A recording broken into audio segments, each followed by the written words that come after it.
ખેડૂત મિત્રો, આપને જે SMS મળ્યો છે એ SMSમાં એવું લખવામાં આવ્યું છે કે આપના ખેતર ઉપર પાક જોવા સેટેલાઇટ ઇમેજ કે ડિજિટલ ક્રોપ સર્વેમાં પાક જોવા મળેલ નથી અને એ બાબતે આપને જો કોઈ વાંધો હોય તો આપે પ્રથમ દિન 3માં યાની કે 3 દિવસમાં આપની આધાર પુરાવા સાથે આધાર પુરાવામાં આપે જે તે વખતે જીઓટેગ ફોટો અક્ષાંશ રેખાંશવાળો લીધો જ છે એ ફોટો આપે અમારા ગ્રામ સેવકને અને એક અરજી યા એમને જાણ કરવાની છે. ફક્ત જાણ જ 3 દિવસ માટે કરવાની છે. એનું વેરિફિકેશનની મર્યાદા લંબાશે. આ પહેલો પોઈન્ટ હતો.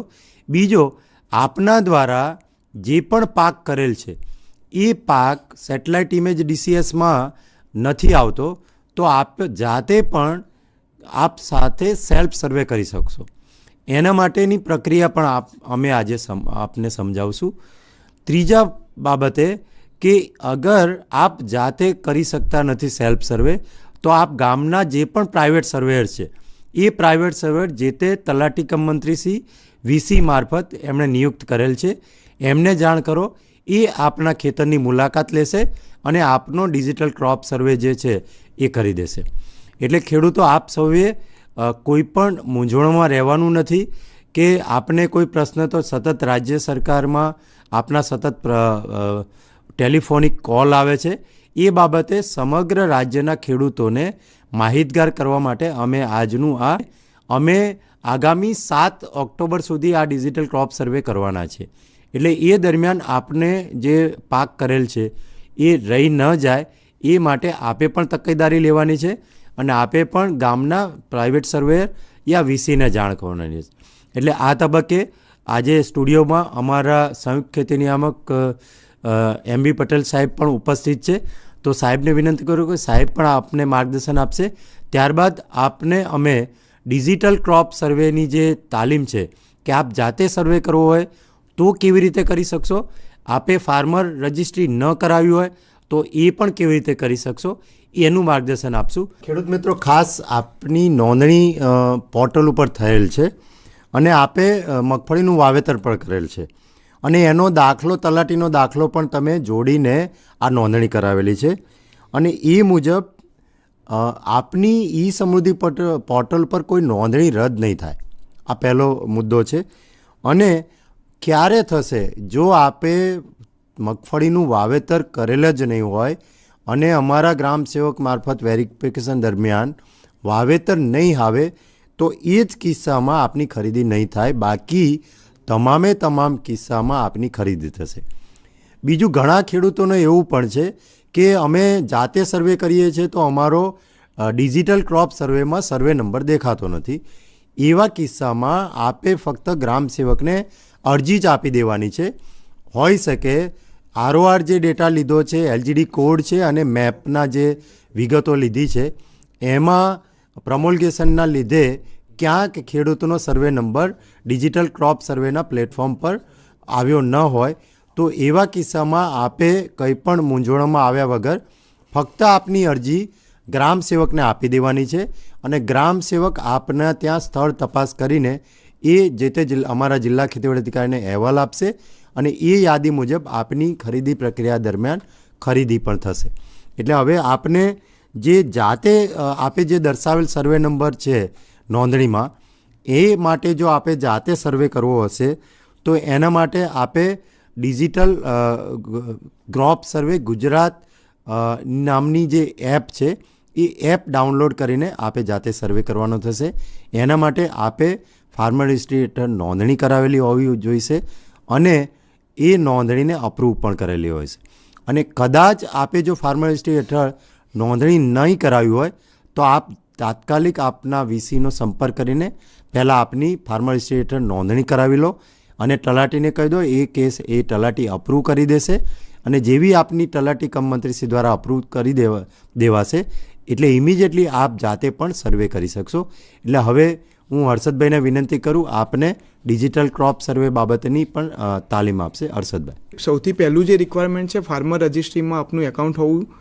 આની અગાઉ પણ તાલીમ આપેલી છે. હું માત્ર આપને થોડુંક ઓવરવ્યૂ આપી દઈશ કે GJFR વાળું જે ગુજરાત ફાર્મર રજિસ્ટ્રીનું પોર્ટલ છે એમાં ફાર્મર ટેબ ઉપર નીચે ક્રિએટ ન્યૂ એકાઉન્ટ જે બટન છે એના ઉપર ક્લિક કરવાનું છે.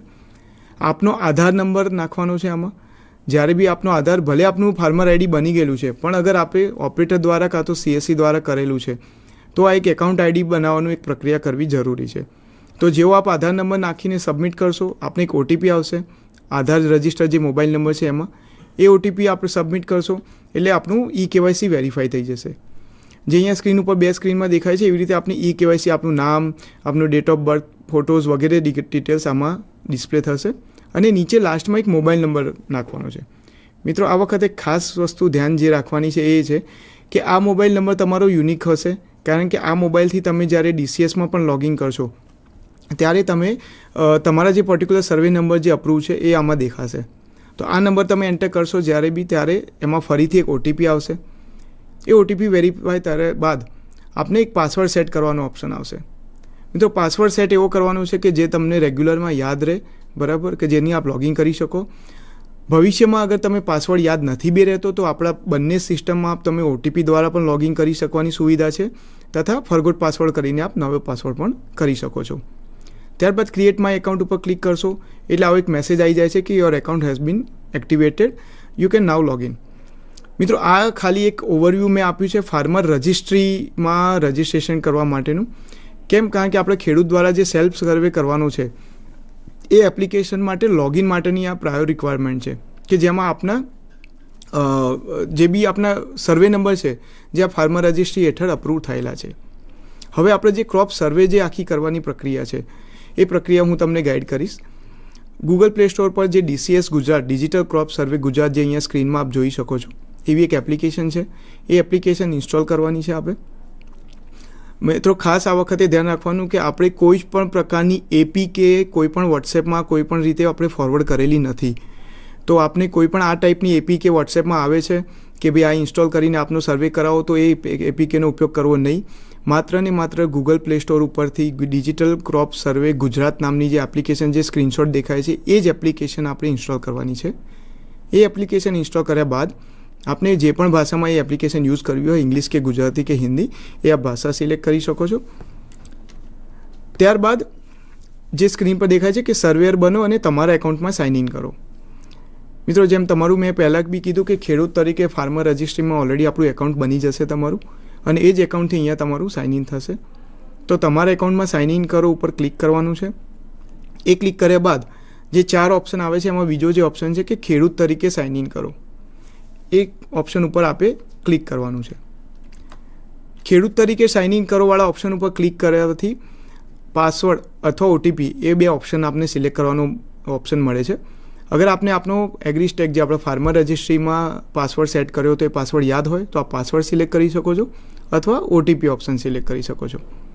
ત્યારબાદ જે પણ મોબાઈલ નંબર આપણે રજિસ્ટર કર્યો હતો એ મોબાઈલ નંબર એન્ટર કરવાનો છે અને પાસવર્ડ એન્ટર કરવાનું છે અથવા OTP ગેટ કરીને OTP એન્ટર કરવાનું છે. જેવું આપ OTP કરીને પછી લોગિન કરશો આપને એક આ ટાઈપની એક સ્ક્રીન આવી જશે જેમાં મારા કાર્યો અને માસ્ટર ડેટા એક ઓપ્શન છે. મિત્રો, આ વખતે ખાસ ધ્યાન રાખવાનું કે તમારું અત્યારે લોગિનની પ્રક્રિયા પૂર્ણ થઈ છે. પછી તમારા જે સર્વે નંબર છે, તમારા સર્વેનું જે લોકેશન છે, બાકીની વિગતો માસ્ટર ડેટા ઉપર ક્લિક કરવા બાદ તમારી એપ્લિકેશનમાં સિંક થશે.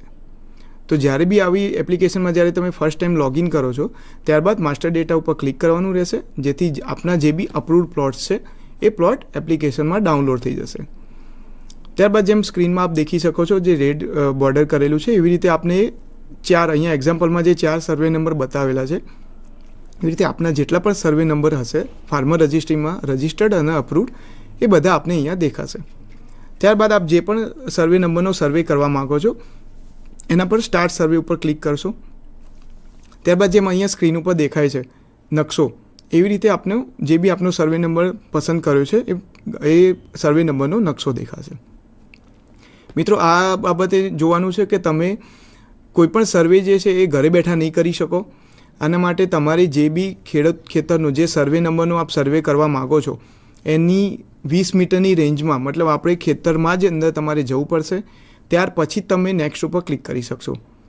અગર ક્યારેક એવું લાગે છે કે એક્યુરસી તમારી નથી, તો જીપીએસ એક્યુરસી ઉપર ક્લિક કરવાથી તમારું મેપનું જે એક્યુરસી છે એ થોડી ઇમ્પ્રૂવ થશે. ગૂગલ મેપના જે આપણે મેપ માટે લોકેશન સર્વિસ જે આપણે છે એનેબલ કરવાની રહેશે અને 20 મીટરની રેન્જમાં થયા બાદ જ આપણે નેક્સ્ટ ઉપર ક્લિક કરી શકશું. ત્યારબાદ આપને ઓનર્સના નામ દેખાશે. અહીંયા પણ એક વસ્તુ હું ખાસ કહીશ કે ઓનરના નામમાં આપને અગર હમણાં ટૂંક સમયમાં આપણે અગર સુધારા કર્યા હોય તો અહીંયા ઓનરના નામ આપને જૂના દેખાઈ શકે છે. તો એનું આપણે ચિંતા કરવાની જરૂર નથી, કારણ કે આપણો આ સર્વે નંબર ઉપર થાય છે. ઓનરના નામને અત્યારે હાલ આ ડેટા સાથે લેવા દેવા નથી. એ ડેટા કારણ કે આપણે જ્યારે જુલાઈ અંતિત ઓગસ્ટમાં આપણે ડેટા રેવન્યુમાંથી લીધેલો છે એ ડેટા આપણે શોકેસ કરી શકે છે. ત્યારબાદ નેક્સ્ટ કરીને આપણે સર્વે કરવાની પ્રક્રિયા હાથ ધરવાની છે. આખા સર્વે દરમિયાન તમે ખેતરના 20 મીટરના રેડિયસમાં જ હોવા જરૂરી છો, બરાબર. સર્વે સ્ટાર્ટ કરવાથી પૂર્ણ થાય ત્યાં સુધી સૌથી પહેલો આપનો ઓપ્શન આવશે કે બિનખેતી વિસ્તારની વિગતો દાખલ કરવાની છે. મિત્રો, બિનખેતી મતલબ આપણે એને કરેલી જમીન નથી. બિનખેતી મતલબ કે આપણે ધારો કે 2 હેક્ટરની જમીન છે, એમાં ધારો કે આપણે 0.5 હેક્ટર કે 1 હેક્ટરમાં કોઈ ફાર્મ હાઉસ બનાવેલું છે, કાં તો કોઈ તબેલો બનાવેલો છે, અથવા તો કોઈ કૂવો બનાવેલો છે, તો એ બધી વસ્તુ આપણે બિનખેતી વિસ્તારમાં ગણાય છે. તો બિનખેતી હોય તો આમાં તમારે હા કરવાનું છે. એરિયા જે હેક્ટર છે એરિયા આપણો નાખવાનો છે અને 3 ફોટો લેવાના છે. અહીંયા છે કે આપણે ઓછામાં ઓછો 1 અને વધુમાં વધુ 3 ફોટો લેવાની સુવિધા છે. એ ફોટો પણ આપણે કમ્પલસરી છે. એ ફોટો આપનો જીઓ ટેગ લોકેશન સાથેનો જાય છે અને એની અંદર આપણે કોઈ રિમાર્ક્સ લખવાની હોય તો આપ રિમાર્ક્સમાં લખી શકો છો કે ભાઈ આપણે શું છે. અગર કોઈ જમીન આપની બિનખેતી નથી, આખા પૂરેપૂરા 2 હેક્ટર જે છે આમાં આપણે વાવેતર જ કરેલું છે, તો આપ ના કરીને આગળ વધી શકો છો. જેવું આપ નેક્સ્ટ જાઓ છો ત્યારે આપણે પડતર વિસ્તારની વિગતો એન્ટર કરવાનો ઓપ્શન આવે છે. મિત્રો, પડતર એટલે આપણે એવું છે કે ધારો કે કોઈ વાવેતર જ નથી કર્યું, એવા કિસ્સાઓને આપણે કહીએ કે ભાઈ પડતર વિસ્તાર, કે આ વખતે કોઈ અમુક સિઝનમાં વાવેતર ના કરતા હોય તો તમે એમાં હા કરીને જો પડતર હોય તો એમાં હેક્ટર એરિયા નાખી શકો છો અને એનો ફોટો લઈ શકો છો. નથી, એમાં વાવેતર આપણે પૂરેપૂરું કરેલું છે તો ના કરીને પછી આપણે આગળ જઈ શકો છો. પડતર વિસ્તારની વિગતો દાખલ કર્યા બાદ ઓપ્શન છે કે પાક હાર્વેસ્ટ થઈ ગયો હોય તો એની વિગતો એન્ટર કરવાની છે. મિત્રો, જ્યારે આપણે ખેડૂત તરીકે સેલ્ફ સર્વે કરી રહ્યા છે, હું દરેક ખેડૂત મિત્રને એક વિનંતી કરીશ કે આપણે પાક હાર્વેસ્ટ થઈ ગયા પછી સર્વે કરવાનો કોઈ જ મતલબ નથી. જેમ સાહેબશ્રી અત્યાર સુધી આપણને માહિતગાર કર્યા કે આપણે વેરિફિકેશનની પ્રક્રિયા ચાલી રહી છે કે જ્યારે ટેકાના ભાવની ખરીદી હોય, એમએસપી હોય કે કોઈપણ પ્રક્રિયામાં અગર આપની પાકની વિગતો પૂરેપૂરી હશે, સચોટ હશે, તો આપને ભવિષ્યમાં કોઈ વેરિફિકેશનમાં કે બીજી કોઈ જગ્યાએ તકલીફ નહીં પડે. તો પાક હાર્વેસ્ટની કિસ્સામાં આપણે ના કરીને એના પછી આગળ વધવાનું છે. જ્યારે બી આપ આગળ વધો છો ત્યારે આપણી જોડે 3 ઓપ્શન આવે છે: પેરેનિયલ, બાયનિયલ અને સિઝનલ ક્રોપ. પેરેનિયલ એટલે આપણે જેમ બહુવાર્ષિક પાક કરેલા હોય કે આંબા વાયેલા હોય એવા કિસ્સાઓમાં આપણે વિગતો એન્ટર કરવાની છે. પછી બાયનિયલ અને સિઝનલ. દરેક 3 ઓપ્શનમાં તમારે હા કે નાનો ઓપ્શન સિલેક્ટ કર્યા પછી જ આપણે આગળ વધી શકશો. હા કરો છો તો પછી એડ ક્રોપનો કરીને પછી એમાં ઓપ્શન આવે છે. અગર ના કરો છો આપ સીધા નેક્સ્ટ જઈ શકો છો. 3માં ઓપ્શન શું છે, કોમન છે, હું નેક્સ્ટ સ્લાઇડ્સમાં બતાવીશ. અત્યારે આપણે જ્યારે યસ કરો છો તો વિગત કરવાની છે, નો કરો છો તો પછી નેક્સ્ટ આપણે બાયનિયલમાં જશે અને પછી સિઝનલમાં જશે. જેમ અત્યારે 3 સ્ક્રીન આપને દેખાઈ રહી છે તેવી રીતે જ્યાં જ્યાં વિગતો આપણે એન્ટર કરશો એમાં આપને ડિટેલ્સ દેખાશે. જ્યારે પણ તમે એડ ક્રોપ કરો છો ત્યારે આ જે સ્ક્રીનમાં દેખાય છે એ બધી વિગતો આપને એન્ટર કરવાની આવશે, બરાબર. કે પાકનું નામ શું છે, પાક કયો છે તમારો, પાકની વિવિધતા કેવી છે, બરાબર. મેઇન ક્રોપ છે કે બોર્ડર, જેમ પેરેનિયલ છે તો એવું હોઈ શકે કે બોર્ડર ક્રોપ હોઈ શકે કે આપણે બોર્ડર ઉપર જ વાયેલી હોય, બરાબર. અગર 1 હેક્ટરમાં આપણે પેરેનિયલ કર્યો છે, 1 હેક્ટરમાં સિઝનલ કર્યો છે તો પણ આપ એવી રીતે બતાવી શકો છો. વાવણીની તારીખ ક્યારે આપણે સ્ટાર્ટ કર્યું છે, વિસ્તાર આપ અહીંયા પસંદ કરી શકો છો. જેમ મેં કીધું કે પેરેનિયલ, બાયનિયલ કે સિઝનલ આપ પાક સિલેક્ટ કરો છો તો અગર 2 હેક્ટરમાં આપણે 1 હેક્ટરનું ભાગ પાડેલા છે તો આપણે વિસ્તારમાં અહીંયા 1 હેક્ટર એડ કરવાનું છે, બરાબર. અને બાકી જેમ વિગતો છે કે ભાઈ કયા સ્ટેજ પર છે, એમાં સિંચાઈનો પ્રકાર શું છે, અને પછી એનો ફોટોસ લેવાના છે. ફોટો લેવામાં જેમ મેં કીધું કે 1 મિનિમમ છે ને 3 મેક્સિમમ છે. હું દરેક ખેડૂત મિત્રને વિનંતી કરીશ કે પ્રયત્ન એવો કરજો કે 3 ફોટો લો આપ, અલગ અલગ જુદી જુદી દિશાઓમાંથી, કે એકાદ ફોટોમાં ક્યાંક આઈડિયા ના આવે કે એવું હોય, અને ફોટો ક્લિયર દેખાય. જે પણ આપનો પાક છે એ પાકના ફોટો વ્યવસ્થિત આવે કે જેથી જે અપ્રુવર છે, જે વેરીફાયર છે એને ખાસ ધ્યાન રહે.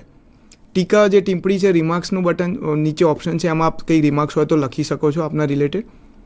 જેમ અહીંયા એક આપણે સ્ક્રીનમાં દેખાય છે કે 2 ફોટો લીધેલા છે, બરાબર. એક કરતાં વધારે પાક હોય તો વધારે આ વખત આપણે એક ઓપ્શન એડ કર્યા પછી ફરીથી આપણે પાક ઉમેરોનો ઓપ્શન આવે છે.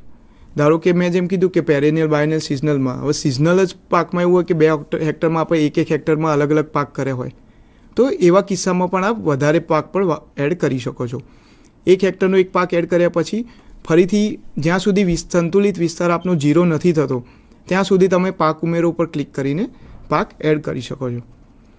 એક વખત પાક ઉમેરો ઉપર ક્લિક કર્યા પછી આપનું સંતુલિત વિસ્તાર કમ્પ્લીટ 0 થઈ જાય, ત્યારબાદ નેક્સ્ટ કરો છો તો તમને આખી જે બી તમે બધી વિગતો ભરી છે એનું એક સમરી દેખાશે કે જેમાં પહેલાં બિનખેતી હોય તો એ વિગત આવશે, પડતર હોય તો એની વિગતો આવશે, પાક હોય તો એ પાકની વિગતો આવશે. આ દરેક વિગતો એક વખત ચેક કરી લેવી. જ્યાં ભૂલ થવાના ચાન્સીસ છે એવા છે કે જ્યારે તમે પાકનું નામ પસંદ કરો છો, તો જેમ મિત્રો એવું છે કે પાકનું નામ પસંદ કરતી વખતે ડ્રોપડાઉનમાં આપણે મે બી સિલેક્ટ ભલે આપણે કોટન કર્યું હોય તો એની જગ્યાએ કેસ્ટર સિલેક્ટ થઈ જાય, બરાબર. ટચ કરવામાં ક્યાંક ઉપર નીચે થઈ શકે. તો એવા કિસ્સાઓમાં આપણે ખાસ ધ્યાન રાખવાનું છે કે પાકનું નામ જે આપણે પસંદ કર્યું છે એ અને આપણે ફોટોઝ લીધેલા છે એ બંને મેચ થવા જોઈએ ખાસ, બરાબર. અને પછી આપણે સાચું ઉપર ક્લિક કરવાનું છે.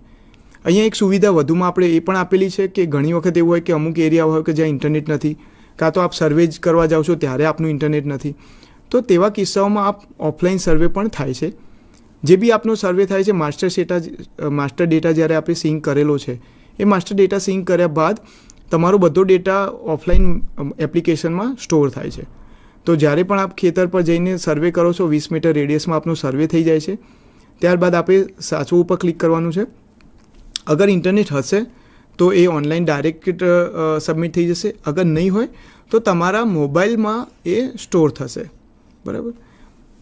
જેમ અહીંયા સ્ક્રીન ઉપર દેખાય છે કે સ્ટોર થઈ ગયેલા છે, પણ અગર તમારા કોઈ એવા સર્વે છે કે જેનો આપણે અપલોડ નથી થયો, ઓફલાઈન છે, તો અહીંયા આપણે સ્ક્રીન પર દેખાશે.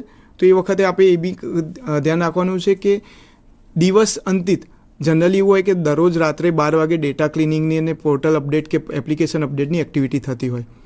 તો હું દરેક મિત્રોને વિનંતી કરીશ કે આજના દિવસમાં કરેલા સર્વે તો ટ્રાય કરો કે સાંજે 6-7 વાગે કે મેક્સિમમ 8 વાગ્યા સુધીમાં આપના ડેટા પેક લઈને આપ એ અપલોડ કરી દો, જેથી આપણે કરેલા સર્વે જે આપણે મહેનત કરી છે આપની વ્યર્થ ના જાય ને આપણે ફરીથી સર્વે ના કરવો પડે. ત્યારબાદ આ એક સુવિધા છે કે એવું થઈ શકે કે મેં જેમ એક્ઝામ્પલ આપ્યું કે કોટન અને કેસ્ટર સિલેક્ટ કરવામાં આપની ભૂલ થઈ હોય, બરાબર. આપણે સિલેક્ટ કર્યું હોય કોટન અને ફોટો આપનો કેસ્ટરનો આવેલો હોય, તો એવા કિસ્સાઓમાં જે બી આપણા સુપરવાઇઝર છે એ સર્વેને રિજેક્ટ કરશે. તો ખેડૂત મિત્રો આ વસ્તુ ખાસ આપણે ધ્યાન રાખવાની છે કે આપણે કરેલા સર્વે હોય એ સર્વે 100% સાચા રહે, તો જેથી આપણે રિજેક્ટ થવાના કેસીસ ના આવે. અને આપણે થર્ડ પાર્ટ મતલબ પ્રાઇવેટ સર્વેયર્સ કે આપણે વીસીના સર્વે ઉપર આપની ડિપેન્ડન્સી ના રહે. તો જે બી આપનો સર્વે છે અગર રિજેક્ટ થાય છે તો આપણે આ ટાઈપનું એક રિજેક્શનનું રિમાર્ક્સ પણ આવશે કે ભાઈ રિજેક્ટ થવાનું રીઝન શું છે. તો મિત્રો જેમ અત્યાર સુધી મેં માહિતગાર કર્યા આપને કે ડિજિટલ ક્રોપ સર્વેમાં ફાર્મર રજિસ્ટ્રી અને રજિસ્ટ્રેશન આઈડી એ આપણે મેળવવું ખાસ જરૂરી છે. આપના દ્વારા ફાર્મર રજિસ્ટ્રીમાં જે રજિસ્ટ્રેશન કરીને જે સર્વે નંબર અપ્રૂવ થયેલા છે એ જ સર્વે નંબરોનો આપ સેલ્ફ સર્વે કરી શકો છો. આપે અગર વીસી અથવા સીએસસી સેન્ટર દ્વારા અગર આપણે સર્વે આપનું રજિસ્ટ્રેશન કરેલું છે તો આપણે સેલ્ફમાં એક એકાઉન્ટ ક્રિએટ કરવાની જરૂરિયાત છે. ત્યારબાદ તમે સેલ્ફ સર્વે કરી શકો છો. છતાં પણ અગર આપને સેલ્ફ સર્વેમાં બી કોઈક મુસીબત આવતી હોય તો જેમ સરે કીધું કે આપ આપના ત્યાંના પ્રાઇવેટ સર્વેયર્સ કે વીસી મિત્રોનો સંપર્ક કરીને આપના ખેડૂતનું આપના જે ખેતર છે એનો સર્વેની પ્રક્રિયા પૂર્ણ કરાવડાવશો, તો જેથી આપની ક્રોસ વેરિફિકેશનની એક્ટિવિટીમાં પણ કોઈ મુશ્કેલી ના પડે.